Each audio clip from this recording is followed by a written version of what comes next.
As your business grows, offering your customers more payment options is important to maximize your revenue potential and customer satisfaction. So in this video, we'll learn how to add a new payment type on Sapaad. Let's begin.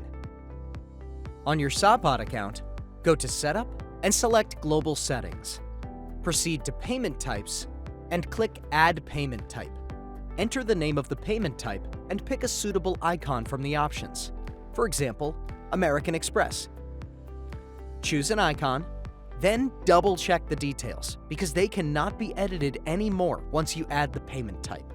Note that if you're adding a payment type associated with credit or debit cards, make sure to check the box for reference code. It's for capturing the last 4 digits of your customer's cards for easier reconciliation. When you're done, click Save.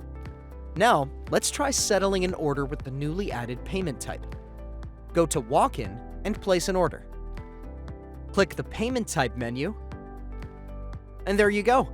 American Express is included in the options.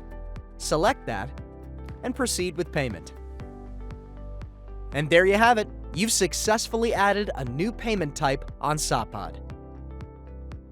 Make sure to check out our video on how to hide payment types on Sapaad POS. Want to learn more? Click on the link below to book a demo.